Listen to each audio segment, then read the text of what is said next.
Muy bien, continuando con el curso de Fundamentos del Análisis Técnico en Mercados Financieros, vamos a continuar con lo que corresponde al análisis de tendencias, segunda parte, y algunos indicadores técnicos. Bien, en el video anterior nosotros hemos visto conceptos básicos de tendencia. Vimos que habían tendencias alcistas, bajistas y laterales. Además que las tendencias siempre tenían correcciones e impulsos. Pero en este caso veremos que hay además clasificaciones de tendencia, las cuales se pueden clasificar en tres. Tenemos tendencia principal, que son tendencias cuyo periodo es mayor a un año, tendencias intermedias, que van de un periodo de 3 semanas a algunos meses, y la tendencia corta, que tiene un periodo menor a 3 semanas. Por ejemplo, para poner en práctica lo anterior, imaginemos que lo que estamos viendo en estos momentos es un gráfico de líneas que nos está mostrando el precio de cierre de un activo financiero. Entonces, la pregunta que surge aquí rápidamente es: ¿cuáles son las tendencias que están dentro de este gráfico? Y lo que podríamos decir es de que la tendencia principal es alcista, es decir, en los puntos 1, 2, 3 y 4.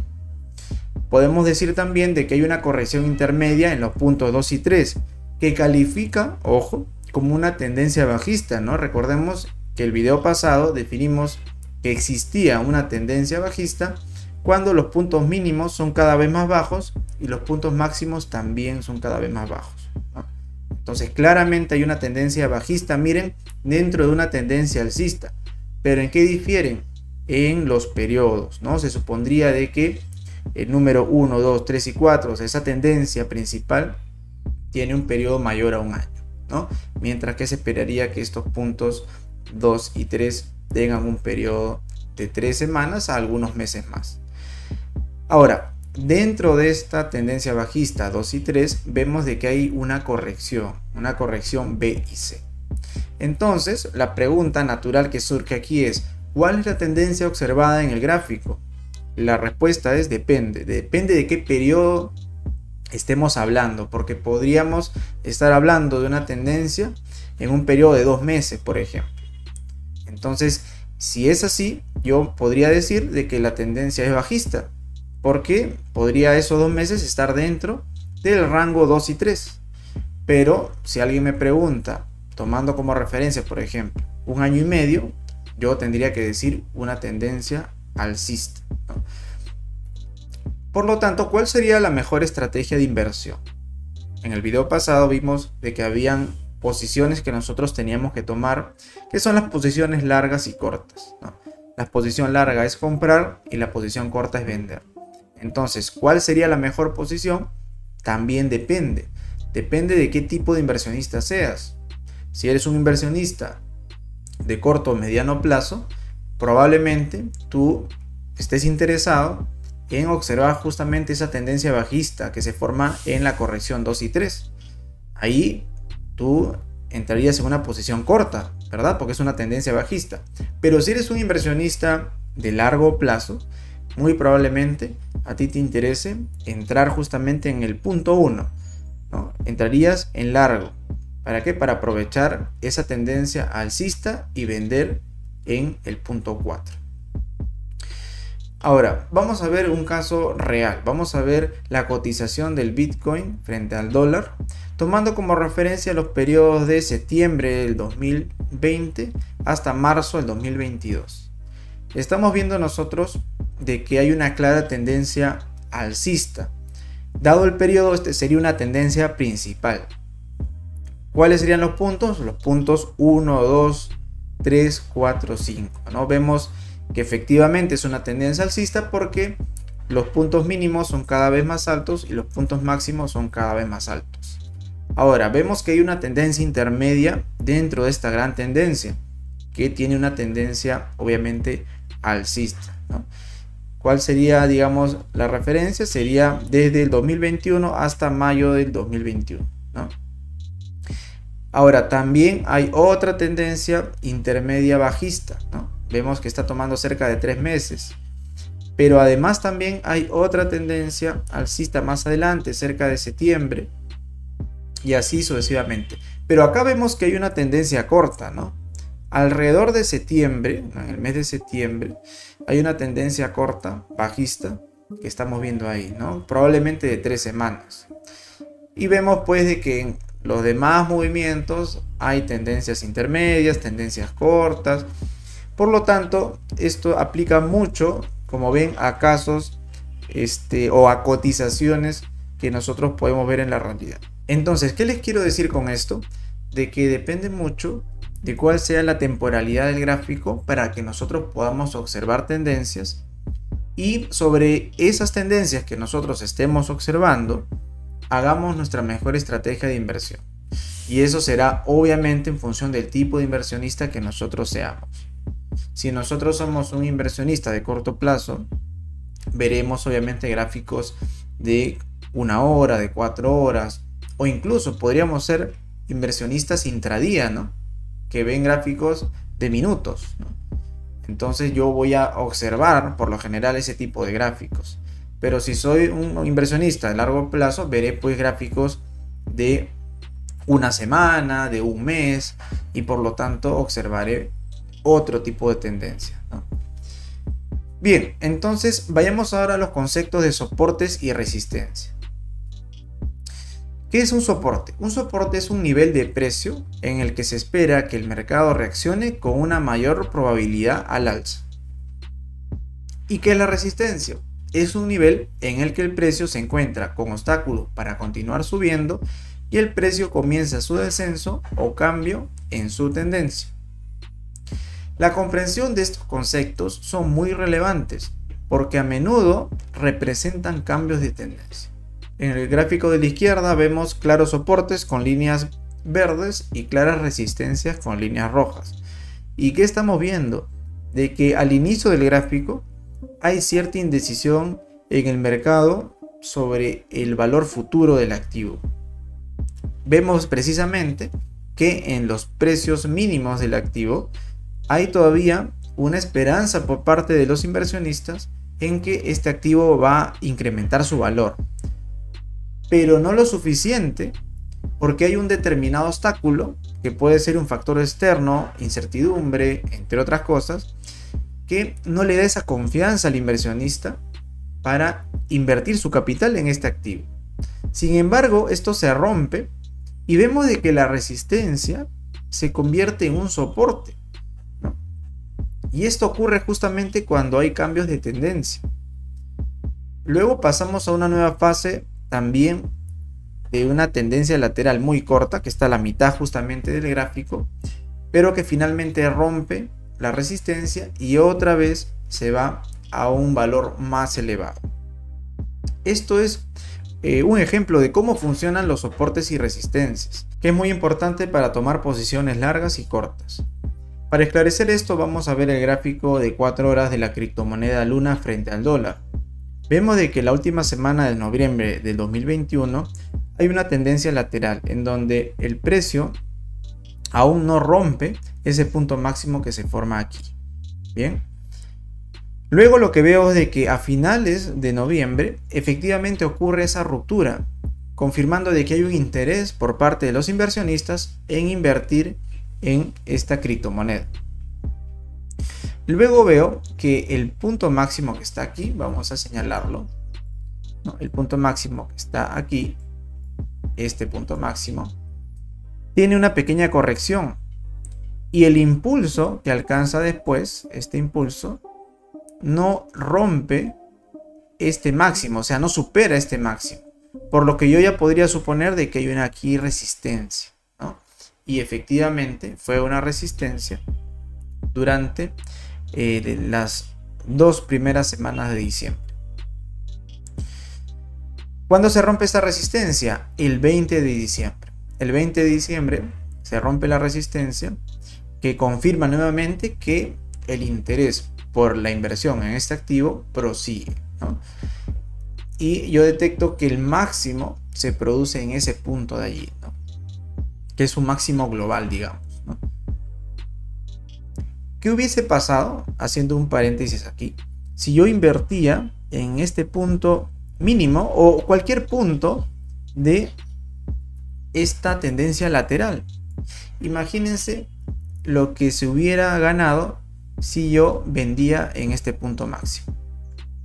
hubiese sido una ganancia muy interesante.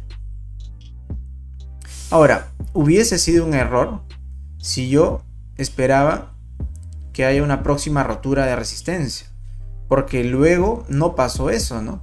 Vemos de que más bien aquí en el soporte que vemos aquí en la línea verde se rompió hacia la baja, y por lo tanto, si yo hubiese esperado a que haya una próxima rotura de resistencia, lo que yo hubiera obtenido en realidad hubiera sido vender en un punto más bajo. Probablemente yo hubiera vendido en algún punto de aquí, ¿no?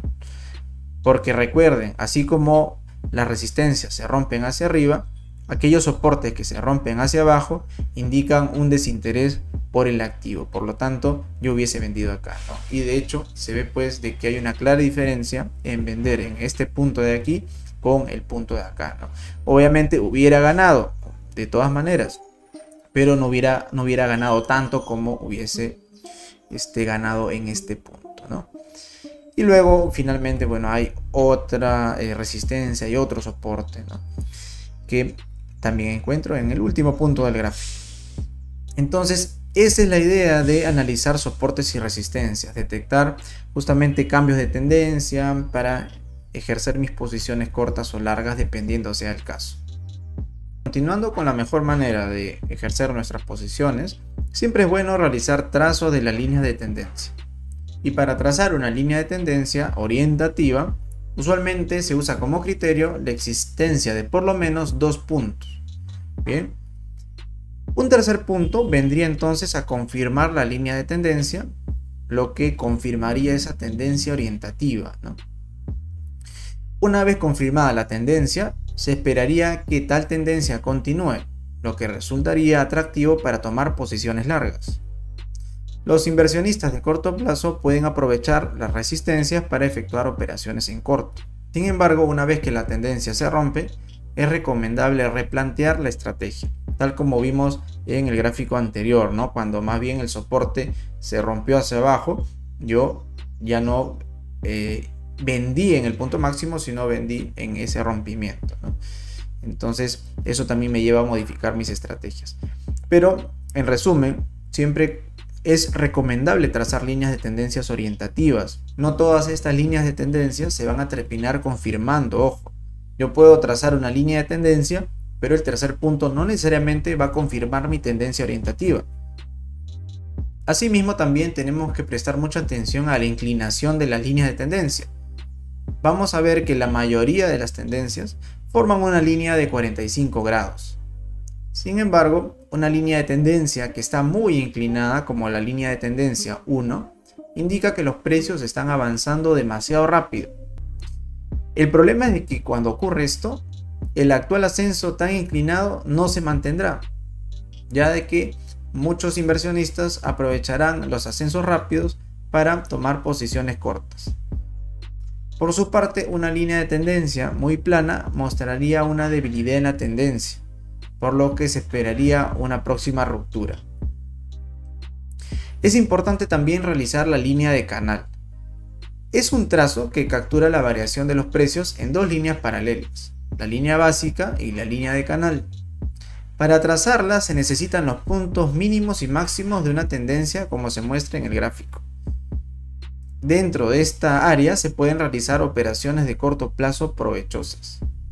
Se pueden realizar también las predicciones de cambio de tendencias, pero en la mayoría de casos es preferible para los inversionistas intradía, ¿no? Cuando hacen estos trazos de línea de canal, aprovechan las correcciones para ejercer sus operaciones. Como podrán notar, esto es muy parecido al concepto de resistencia y soporte. Bien, ahora vamos a ver los retrocesos porcentuales y en particular el retroceso de Fibonacci. En general, un retroceso mínimo es de aproximadamente 33% y uno máximo alrededor de 66%. Los retrocesos de Fibonacci se basan en una secuencia numérica que te permite identificar los niveles de soporte y resistencia en un gráfico.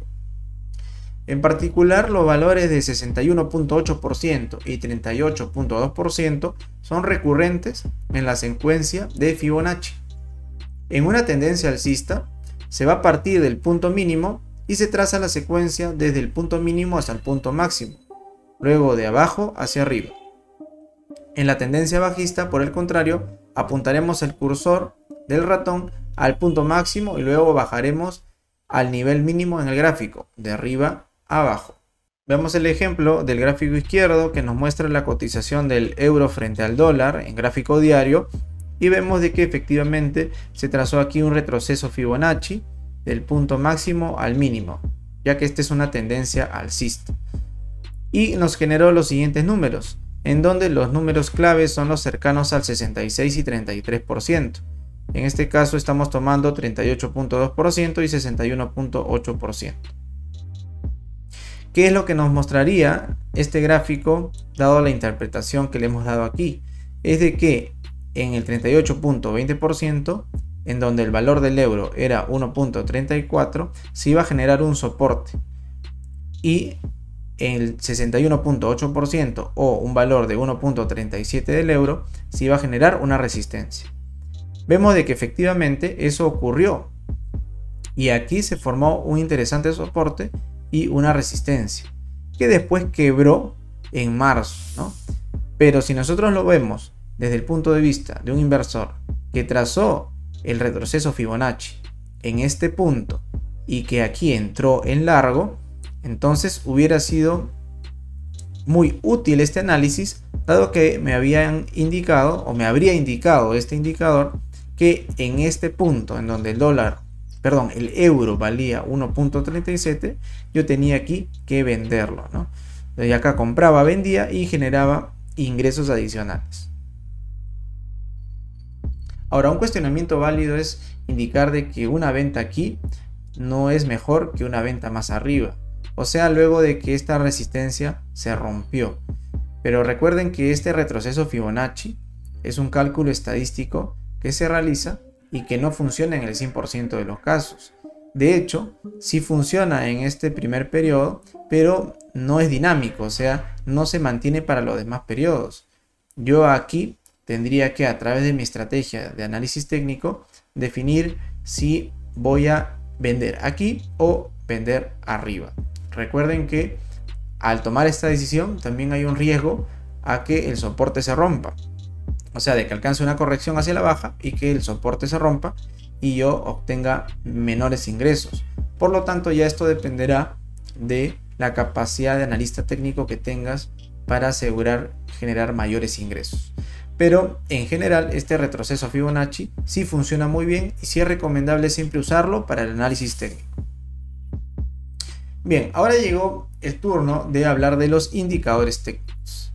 Como introducción, vamos a indicar de que aunque el análisis gráfico es muy útil al momento de operar, es subjetivo y difícil de comprobar. Los indicadores técnicos, por el contrario, se pueden programar fácilmente en un ordenador, pudiendo ser capaz de generar señales específicas de compra y venta. En esta sección veremos los siguientes indicadores técnicos: medias móviles, bandas de Bollinger, momentum, índice de fuerza relativa y el MACD. Vamos a comenzar con la media móvil. La media móvil es esencialmente una forma de seguir la tendencia, su continuación y su ruptura en una forma suavizada. Este indicador no pronostica la acción del mercado como sí lo hace el análisis gráfico. Uno de sus problemas es que va un paso atrás de los cambios del mercado, es decir, tiene un desfase. La mayoría de los análisis técnicos usan la media móvil simple, o MA en inglés, que matemáticamente se expresa como, ahí está la fórmula matemática para que la puedan ver, pero el problema de esta media móvil o el MA es que los precios de cada día tienen el mismo peso. Por ejemplo, para un MA de 10 días o un MA 10, cada precio del día tiene un peso de 10%. Para solucionar este problema, vamos a utilizar la media móvil ponderada o el WMA. Matemáticamente tenemos la siguiente fórmula. Un indicador más completo es la media móvil exponencial o el EMA. Matemáticamente se expresa de la siguiente manera, en donde ese factor beta es un componente suavizado, que es igual a 2 sobre n más 1, en donde n es los periodos que yo quiero promediar. Para poder ver estos indicadores en el gráfico, De hecho, la mayoría de plataformas trading o exchange tienen la capacidad de agregar estas herramientas para que ustedes puedan hacer su análisis. En este caso, nosotros hemos agregado la media móvil de 20, que es la línea amarilla, la media móvil exponencial 20, que es la línea morada, y la media móvil ponderada, que es la línea azul. Vemos que acá se cumple justamente lo que habíamos visto previamente, ¿no? En donde vemos una media móvil exponencial que está muy relacionada con la tendencia efectiva que hay en el gráfico. Esto se debe justamente a esta ponderación que se realiza, y que de hecho es mejor que la media móvil ponderada, ¿no? Y ahora, estos dos son mucho mejor que la media móvil simple, ¿no? Que vemos que hay una suavización de la tendencia, pero que arranca con mucho desfase, ¿no? Vemos de que la tendencia, por ejemplo, en este punto ya ocurre, o sea, ya hay una tendencia alcista a partir de aquí, pero recién esta media móvil reacciona por acá, ¿no? O sea, hay un desfase, como ven, de por lo menos 10 minutos, ¿no? En cambio, cuando yo veo la media móvil exponencial o la media móvil ponderada, vemos que la reacción es mucho más cercana a la tendencia real, ¿no? Que es por aquí, miren. Y acá hay una tendencia más fuerte, claro. Pero bueno, básicamente eso es lo que les quería mostrar con respecto a la media móvil. Ahora, sabiendo de que la media móvil tiene este objetivo, ¿cuáles son las señales de compra o venta con medias móviles? Tenemos el método de doble cruce, en donde la señal de compra será cuando la media más corta cruza por encima a la media más larga, y la señal de venta cuando la media más corta cruza por debajo a la media más larga. Usualmente se considera la media más corta como una media de 20 o 30 y la media más larga como una media de 100 o 120. Por ejemplo, aquí en este primer cruce, aquí vemos de que la media 20 cruza por debajo a la media más larga, que es la media de 100.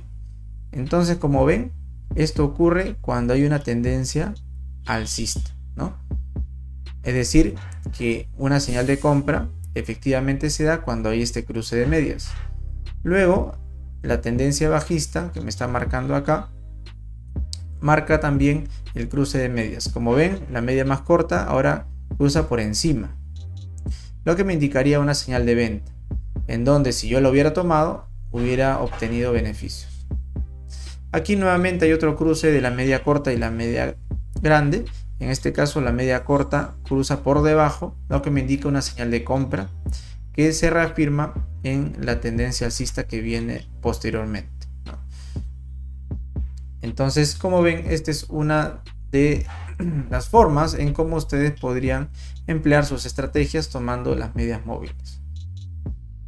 Ahora vamos a las bandas de Bollinger. En este caso se consiste... ¿En qué consiste este indicador? Bueno, se colocan dos bandas de fluctuación alrededor de una media móvil de 20 días. Estas bandas están compuestas por la desviación estándar.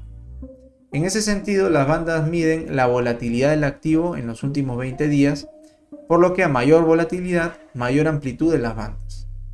Asimismo, cuanto más estrechas se encuentren las bandas, muy probablemente la tendencia vigente cambiará. Se considera como regla de venta cuando los precios alcanzan la banda superior, mientras que la regla de compra sería cuando los precios alcanzan la banda inferior. En este caso, como ven, hay una insistencia en que el precio toca la banda superior, por lo que en este caso yo estaría atento a una posible señal de venta, que efectivamente ocurre cuando entra una tendencia bajista posteriormente, ¿no? Ahora, cuando aquí veo que los precios comienzan a tocar la banda inferior, tendría que estar atento a una posible señal de compra. El otro indicador es el indicador momento. Este indicador mide la velocidad del cambio de precios de un activo financiero. Su fórmula es sencilla, ya que solo toma la diferencia de precios durante un intervalo de tiempo definido. La fórmula matemática es simplemente esa, es la diferencia entre el precio T menos el precio T menos N, ¿no? Por ejemplo, tomando a N como 10 días, el resultado del indicador será positivo si el precio de cierre de hace 10 días fue menor que el precio de hoy, mientras que será negativo si el precio de cierre de hace 10 días fue mayor que el precio de hoy. Por lo tanto, la gráfica es una especie de oscilación alrededor de una línea posicionada en el valor 0, donde por encima de 0 será cuando el momentum es positivo y menor a 0 cuando el momentum es negativo. Aquí nosotros vemos la gráfica. ¿Cuál es la señal de compra? Cuando hay un cruce por encima de la línea de 0. ¿Cuál es la señal de venta? Cuando existe un cruce por debajo de la línea de 0. Es importante señalar que el análisis de tendencia domina las posibles señales del presente indicador. O sea, yo no podría hacer caso a estas señales cuando veo una clara tendencia opuesta. Por ejemplo, en este caso, si yo veo que las líneas del momentum son positivas o están por encima de la línea 0, yo no voy a efectuar aquí una señal de compra. ¿Por qué? Porque hay una clara tendencia bajista. Sería ilógico. ¿Yo dónde podría hacer caso realmente a estas señales?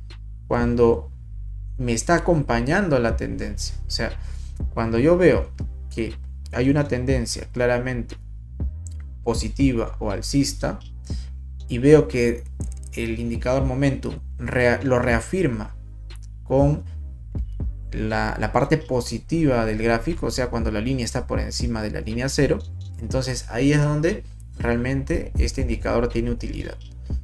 Por lo tanto, hay mayor certeza, lo que les decía, cuando existe una tendencia alcista y encontramos una señal de compra, que observando solo la señal de compra y no la tendencia. Vamos ahora al indicador de fuerza relativa o el RSI. Esta se representa sobre una escala del 0 al 100. Los movimientos por encima de 70 se consideran sobrecomprados, mientras que un movimiento por debajo de 30 sería una condición sobrevendida. La fórmula es la siguiente: 100 menos 100 sobre 1 más FR. FR representa la fuerza relativa y se expresa en esa razón o ese coeficiente. La divergencia alcista ocurre cuando el precio hace un mínimo menor al mínimo anterior, mientras que el RSI hace un mínimo mayor al mínimo anterior. Esta divergencia alcista es una señal de entrada en largo, o sea, de compra. Mientras que una divergencia bajista se da cuando en el precio vemos un máximo mayor al máximo anterior y en el RSI se observa un máximo menor al máximo anterior. La divergencia bajista es una señal de venta. Esto es un poco enredado, pero lo que nos quiere decir es lo siguiente. Primero tenemos que observar los umbrales 70 y 30. Luego lo que tenemos que hacer es observar primero las cotizaciones. Por ejemplo, en el gráfico de la izquierda vemos que el precio es cada vez menor, ¿verdad? En esa línea negra se traza que el precio actual, en ese momento el precio mínimo, es menor que el precio mínimo anterior. Pero al mismo tiempo, lo que yo veo en el RSI es de que el mínimo actual se corresponde con un RSI mayor que el RSI anterior. Y ambos están por debajo del 30. Por lo tanto, existe una divergencia alcista. En el caso de la divergencia alcista, se produciría lo contrario, ¿correcto? Entonces, si yo veo estas señales, es donde yo tengo que entrar a vender, ¿no? Por último, vamos a ver el MACD, el cual es un indicador de impulso que sigue la tendencia y muestra la relación entre dos medias móviles del precio. El MACD se calcula restando la media móvil exponencial o EMA de 26 periodos de la EMA de 12 periodos. La fórmula es la siguiente, en donde por lo general K es 9 días, S 12 días y L es 26 días. Aquí podemos ver la gráfica del MACD con la cotización del euro con el dólar. Ahora la señal de compra surge cuando el MACD cruza de abajo hacia arriba la línea de señal, es decir, cuando la línea azul cruza por debajo hacia la línea naranja. Mientras que la línea de venta surge cuando la línea azul cruza de arriba hacia abajo la línea naranja. Bien. Por lo tanto, aquí vemos que esto se condice con la tendencia real. Vemos, por ejemplo, acercando un poco más, de que el MACD, por ejemplo, aquí está cruzando de arriba hacia abajo, ¿no? Está rompiendo por arriba la señal, lo que indicaría una señal de venta, y aquí está cruzando más bien por debajo de la línea de señal, lo que indicaría una señal de compra, ¿no? Acá también se produce lo mismo y acá también, ¿no? En todos los casos vemos que hay cierta correspondencia con las cotizaciones del euro dólar. Bien, ahora los histogramas también nos ayudan a ver los volúmenes. En el caso de que nosotros queramos estar más seguros todavía de que esta tendencia se va a producir, pero a la vez que va a ser una tendencia muy fuerte, entonces podríamos guiarnos de los histogramas para que nosotros podamos tener una idea de qué tan redituable va a ser ese cambio de tendencia, porque podrían haber cambios de tendencia que no necesariamente puedan generarme una cantidad de ingresos interesantes, ¿no? Y finalmente comentarles de que todos estos indicadores técnicos y algunos otros más están en otro video, el cual se llama Indicadores Técnicos con RStudio. En este video ustedes van a poder realizar programación de estos indicadores técnicos para tomar mejores decisiones de inversión. Asimismo, también les voy a facilitar aquí la bibliografía, el cual ha sido, digamos, algunos libros que he utilizado, las aplicaciones que a ustedes les va a servir para poder realizar estas operaciones, como el TradingView y el Binance, y algunas páginas web que me han servido para utilizar los recursos que aquí en este video he presentado. Y finalmente vamos a hacer un último video, un tercer video, para que ustedes puedan ver cómo implementamos todas estas herramientas gráficas y de indicadores técnicos en inversiones reales utilizando la plataforma Binance. Esto para un tercer video. Bueno, eso sería todo de mi parte. Espero que esta información les haya servido. No olviden darle like al video, suscribirse al canal y unirse a la comunidad para poder realizar comentarios, solicitudes, preguntas, entre otras cosas. Muchas gracias por ver el video del día de hoy y que tengan muy buenas tardes.